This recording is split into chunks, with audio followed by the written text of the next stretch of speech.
Svet investovania. Často to znie ako niečo, čo je len pre ľudí s plnými vreckami však. No, čo ak by existoval spôsob, ako sa do hry zapojiť aj bez obrovského kapitálu? Poďme sa ponoriť do sily kolektívneho investovania. Toto je asi tá úplne základná otázka. Ako na to, keď človek nemá na účte milióny? Odpoveď je v skutočnosti prekvapivo jednoduchá. Spojiť sily. Pretože spolu sa dá dokázať oveľa viac, než keď je na to každý sám. Viete, na jednej strane je tu taká tá sólová dráha. Priame investovanie to si pýta naozaj veľa peňazí a ešte viac vedomostí, aby sa riziko správne rozložilo. No a potom je tu tímová hra, kolektívne investovanie. To otvára dvere aj s menšou sumou. Človek okamžite získa diverzifikáciu a o peniaze sa stará profesionál. Je to proste úplne iný prístup. Dobre, poďme sa teda na to pozrieť pekne zblízka. Ako presne táto, povedzme, sila kolektívu vlastne funguje v praxi? Predstavme si to ako taký veľký spoločný nákupný kôš. Veľa ľudí do neho prispieje svojou troškou. A potom príde profesionálny manažer a za všetky tie spoločné peniaze nakúpi širokú paletu investícií. Akcie, dlhopisy, nehnuteľnosti, proste čokoľvek, čo zodpovedá stratégii daného fondu. No a prečo je to také dobré? Tak v prvom rade, keď je nás viac, platíme spoločne nižšie poplatky. To je logické. Peniaze sú okamžite rozložené do desiatok, možno stoviek rôznych investícií, čo dramaticky znižuje riziko. O všetko sa navyše starajú profesionáli a otvárajú sa dvere na trhy, kam by sa bežný človek nikdy nedostal. A k tomu všetkému si ešte prirátajte regulačný dohľad a fakt, že sa podiely dajú zvyčajne ľahko kúpiť aj predať. Toto je tá sila kolektívu v praxi. Dobre, základy máme, ale nie je fond ako fond. Poďme sa teraz pozrieť, ako sa celý tento koncept delí na dve úplne základné štruktúry. Otvorený fond si môžeme predstaviť ako taký elastický balón. Keď do neho investori vkladajú peniaze, jednoducho sa nafúkne a vytvorí nové podiely. Keď si ich naopak vyberajú, tak sa zmenší. Jeho veľkosť sa teda neustále a plynule prispôsobuje dopytu. No a zatvorené fondy, tie fungujú úplne inak. Na začiatku vydajú presne daný počet podielov, je to ako s lístkami na vypredaný koncert. A potom sa s týmito lístkami obchoduje na burze medzi samotnými investormi. Ich cena už nezávisí od fondu, ale čisto od dopytu a ponuky na trhu. A tu je ten kľúčový rozdiel, pekne vedľa seba. Pri otvorenom fonde sa obchoduje priamo so správcovskou spoločnosťou, a to za cenu, ktorá presne odráža hodnotu majetku vo fonde. Ale pri zatvorenom fonde sa obchoduje s inými investormi na burze a tam už cenu určuje trh, teda ponuka a dopyt. A ako sa vlastne určuje tá skutočná hodnota jedného podielu? Hovorí sa jej čistá hodnota aktív, alebo teda skrátene NAV. Je to celkom jednoduché. Zoberie sa celková hodnota všetkého, čo fond vlastní, odrátajú sa jeho dlhy a výsledok sa videlí počtom všetkých podielov. A máme férovú cenu za jeden podiel.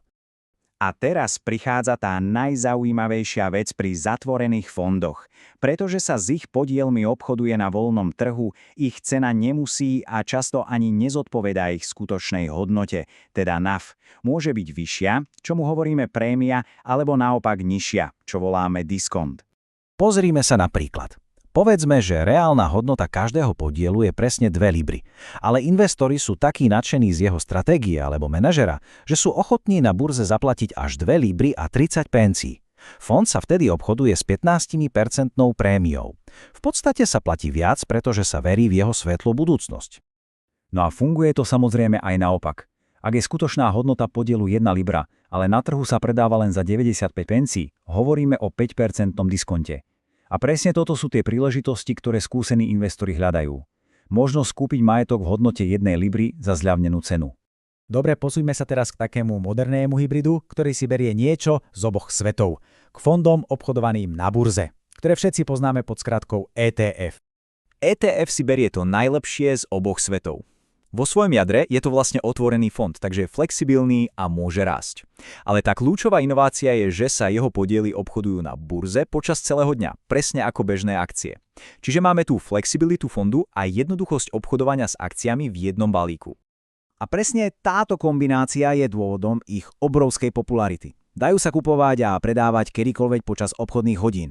Poskytujú okamžitú diverzifikáciu a to všetko zvyčajne za naozaj nízke poplatky. Navyše, keďže často len pasívne kopírujú nejaký známy trhový index, je vždy úplne jasné, do čoho sa investuje. Tým sa však svet investícií ani zďaleka nekončí. Mimo týchto základných typov existuje celý vesmír oveľa pokročilejších nástrojov. Tak aspoň letmo nahliadneme na zopár z nich. Tak napríklad hedžové fondy. Sú to komplexné a zvyčajne určené len pre naozaj skúsených investorov. Využívajú veľmi širokú škálu stratégií s cieľom zarobiť bez ohľadu na to, či trhy idú hore alebo dole. Potom tu máme private equity fondy, alebo fondy súkromného kapitálu. Tie investujú do firiem, ktoré nenájdeme na verejnej burze. V podstate im dajú peniaze na rast a o pár rokov neskôr sa snažia svoj podiel predať s pekným ziskom. No a nakoniec štruktúrované produkty, to sú v podstate investície ušité na mieru, ktoré kombinujú bezpečnejšie prvky s tými rizikovejšími, aby sa dosiahol nejaký konkrétny výsledok. Napríklad garancia vrátenia kapitálu s potenciálom nejakého zisku. Dobre, po tomto rýchlom prehľade sa vráťme k tomu najpodstatnejšiemu. Čo je tá hlavná myšlienka, ktorú si z toho všetkého zobrať? Tým kľúčovým bodom je demokratizácia. Kolektívne investovanie skrátka umožňuje aj jednotlivcom s menším kapitálom spojiť sily a získať prístup k takým investičným príležitostiam a odbornosti, ktoré boli kedysi vyhradené len pre tých najbohatších. A to najdôležitejšie na zapamätanie je, že pochopiť rozdiel medzi otvoreným, zatvoreným fondom a ETF, to nie je len nejaká teória. Je to úplne kľúčové pre správne investičné rozhodnutie. Práve tá štruktúra fondu totiž určuje, ako sa s ním obchoduje, aké príležitosti ponúka a aké riziká so sebou prináša. Takže, teraz keď je táto základná mapa už známa, otvára sa tá najzaujímavejšia otázka zo všetkých. Ktorou cestou sa vydať? Pretože pochopenie týchto základov je len prvý krok. To skutočné dobrodružstvo sa začína až teraz.